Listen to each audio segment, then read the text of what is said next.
In digital Marathi, जनतेच्या हक्काचं व्यासपीठ। अंबरनाथमध्ये 12 जुलै रोजी एक 11 वर्षीय अल्पवयीन मुलगी आपल्या आजीचा हात सोडून निघून गेली होती।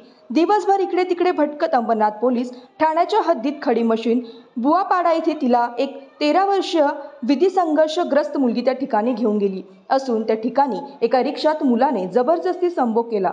सदर या प्रकरणी त्या मुलीचा वडिलांनी अंबरनाथ पोलीस ठाण्यात माहिती दिली असता तात्काळ अंबरनाथ पोलीस ठाण्यातील अंमलदार तिचा शोध घेतला असता रेल्वे स्टेशन परिसरात मिळाली। तिची चौकशी केली असता तिच्या सोबत झालेली घटना कळताच अंबरनाथ पोलीस ठाण्यात गुन्हा दाखल केला। सदर प्रकरणी 6 आरोपी अटक करण्यात आलेली आहे। त्यातील 4 आरोपी नाबालिग असून 2 इतर आरोपी आहे। मात्र एका मुलाने जबरदस्ती संभोग केला असून त्याच्या सोबत असणारे एक मुलगी आणि 4 साथीदार यांच्यावर कायद्याच्या नवीन तरतुदीनुसार गुन्हा दाखल करण्यात आलेला आहे। या प्रकरणी अंबरनाथ पोलीस सखोल तपास करत आहेत। दिनांक 13/7/2024 रोजी अंबरनाथ पोलीस स्टेशनला गुन्हा रजिस्टर नंबर 1028/2024 भारतीय न्याय संहिता कलम 64(2) I 65(2) 70(2) 351(2) सह पोक्सो कलम कायदा 4, 6, 8, 10 प्रमाणे फिर्यादीच्या तक्रारीवरून गुन्हा दाखल करण्यात आलेला आहे। सदर प्रकरणात 12 तारखेला एक अल्पवयीन मुलगी तिच्या आजीचा हात सोडून निघून गेली होती 11 वर्षाची आणि ती दिवसभर इकडे तिकडे भटकल्यानंतर ती अंबरनाथ पोलीस स्टेशन हद्दीत खडी मशीन बुवापाडा या साईडला एक तिची 13 वर्षाची एक दुसरी विधी संघर्षग्रस्त मुलगी तिला त्या साईडला घेऊन गेली आणि त्या ठिकाणी तिच्यावर एका मुलाने जबरी संभोग केला, रिक्षामध्ये जबरी संभोग केला। सदर प्रकरणी अंबरनाथ पोलीस स्टेशनला तिच्या वडिलांनी मुलगी आईचा हात सोडून निघून गेल्याबाबत सांगितलं असता अंबरनाथ पोलीस स्टेशनच्या अधिकारी अंमलदार यांनी तात्काळ त्या मुलीचा शोधाशोध केला। ती मुलगी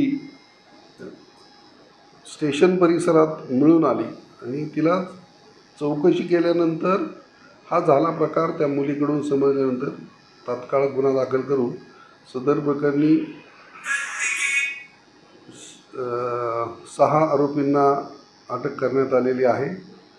त्यामध्ये 4 नाबालिग आहेत आणि 2 इतर आरोपी आहेत। सदर प्रकरणी पुढील सखोल तपास चालू आहे। सदर प्रकरणात 6 आरोपी अटक करण्यात म्हणजे गँगरेप असा प्रकार आहे का? नाही, त्याच्यामध्ये रेप तर एकाच मुलाने केलेला आहे, परंतु नवीन तरतुदीनुसार जर तिथं इतर मुलं त्या समूहात असतील किंवा सह आरोपी असतील तर ते पण आरोपी होतात। परंतु ॲक्च्युली त्या रिक्षामध्ये जे फुटेज मिळालेलं आहे किंवा जी माहिती मिळालेली आहे त्याच्यामध्ये तो प्रकार फक्त एकाच मुलाने केलेला आहे। कसं आहे, 12 तारखेला एका लहान मुलीवर बलात्कार 2 ठिकाणी करण्यात आला। अंबरनाथच्या पश्चिमी ठिकाणी जिथे ते खदाने त्या ठिकाणी अजून एक इमको नाका या नावाने 2 ठिकाणी तिच्यावर बलात्कार करण्यात आलेला आहे आणि त्यानिमित्तानं आम्ही पोलीस स्टेशनला अंबरनाथ पश्चिमेला येऊन PI साहेब कलस्कर यांना भेटलो आणि आम्हाला त्यांनी सहकार्याची भावना दाखवली। त्यांनी 6 ते 7 आरोपी या गुन्ह्याखाली अरेस्ट केलेले आहेत आणि अजून ते पुढला तपास करीत आहेत। तर आम्ही एवढंच म्हणालो की आम्ही सर्व राष्ट्रवादी काँग्रेस पक्ष शरद पवार गटाची सर्व पदाधिकारी आणि कार्यकर्ते इथं उपस्थित होऊन त्यांना आम्ही माहिती दिली का आम्हाला या प्रकरणात न्याय मिळाला पाहिजे, कारण एका 13 वर्षाच्या मुलीने 10 वर्षीय मुलीला फसवून हे काम सर्व घडलेलं आहे। हा कुठंतरी चांगलं दिसत नाही, म्हणून आम्हाला या ठिकाणी त्या परिवाराला त्या मुलीला न्याय मिळाला पाहिजे एवढीच आमची अपेक्षा।